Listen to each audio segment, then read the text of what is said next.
தந்தை மகன் தூய ஆவியின் பெயராலே ஆமேன். மார்க் எழுதிய நற்செய்தி வாசகம் அதிகாரம் 9 இறைவசனங்கள் 30 முதல் 37 முடிய.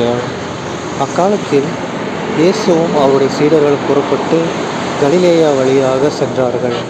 அது யாருக்கும் தெரியக்கூடாது என்று இயேசு விரும்பினார். ஏனெனில் மானிட மகன் மக்களின் கையில் ஒப்புவிக்கப்பட இருக்கிறார். அவர்கள் அவரை கொலை செய்வார்கள். கொல்லப்பட்ட 3 நாட்களுக்கு பின் அவர் உயிர்த்தெழுவார் என்று அவர் தம் சீடருக்கு கற்பித்து கொண்டிருந்தார். அவர் சொன்னது அவர்களுக்கு விளங்கவில்லை.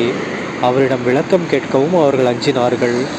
அவர்கள் கப்பர்நாகுமுக்கு வந்தார்கள். அவர்கள் வீட்டில் இருந்த பொழுது இயேசு, வழியில் நீங்கள் எதை பற்றி வாதாடி கொண்டிருந்தீர்கள் என்று அவர்களிடம் கேட்டார். அவர்கள் பேசாதிருந்தார்கள். ஏனெனில் தங்களுள் பெரியவர் யார் என்பதை பற்றி வழியில் ஒருவரோடொருவர் வாதாடி கொண்டு வந்தார்கள். அப்பொழுது அவர் அமர்ந்து 12 கூப்பிட்டு அவர்களிடம், ஒருவர் முதல்வராக இருக்க விரும்பினால் அவர் அனைவரிலும் கடைசியானவராகவும் அனைவருக்கும் தொண்டராகவும் இருக்கட்டும் என்றார். பிறகு அவர் ஒரு சிறு பிள்ளையை எடுத்து அவர்கள் நடுவே நிறுத்தி அதை அரவணைத்து கொண்டு, இத்தகைய சிறு பிள்ளைகளுள் ஒன்றை என் பெயரால் ஏற்றுக்கொள்பவர் எவரும் என்னையே ஏற்றுக்கொள்கிறார். என்னை ஏற்றுக்கொள்பவர் என்னை மட்டுமல்ல, என்னை அனுப்பினவரையே ஏற்றுக்கொள்கிறார் என்றார். ஆண்டவரின் அருள்வாக்கு. கிறிஸ்துவே உமக்கு புகழ். அன்பான சகோதர சகோதரிகளே, இன்று பொதுக்காலம் 25ஆம் வாரம் செப்டம்பர் 22ஆம் தேதி 2024ஆம் வருடம் ஞாயிற்றுக்கிழமை. இன்றைய நற்செய்தியில் பாருங்க, நம்ம இயேசு கிறிஸ்து ஆண்டவர் செம்மையான ஒரு விஷயத்த சொல்கிறார். என்னது? தான் இறக்க போகிற விஷயத்த சொல்கிறாரு. ஓகேங்களா?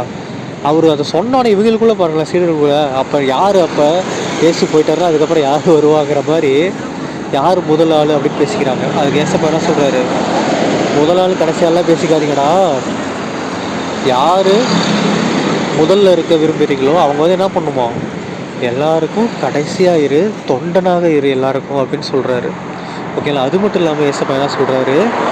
சிறு பிள்ளைகளை ஏற்றுக்கொள்கிறீங்க. அதாவது சிறு பிள்ளைகளோட கள்ளம் கபடற்ற ஒரு தன்மை, பாவம் இல்லாத நிலை, ஓகேங்களா, பாவம் செய்ய தெரியாத நிலை, ஓகேங்களா, அந்த மாதிரி அன்பு, பிறரை அன்பு செய்கிறது, தனக்கு இருக்கக்கூடிய சில ஸ்நாக்ஸ் எல்லாம் பிள்ளைங்க என்ன பண்ணுறது, சின்ன சின்ன குழந்தைங்களா ஷேரிங் அப்படின்னு சொல்லி எல்லோரும் கொடுப்பாங்க இல்லையா? அந்த மாதிரி ஒரு பண்போடு நம்ம வாழ்ந்தோம்னா கண்டிப்பாக இயேசப்பா நம்மளை ஏற்றுக்கொள்வார். சரிங்களா? தந்தை மகன் தூய ஆவியின் பெயராலே ஆமென். இயேசுக்கே புகழ், இயேசுக்கே நன்றி, மரியே வாழ்க. இயேசுவின் ரத்தம் ஜெயம். அல்லேலூயா. Praise the Lord.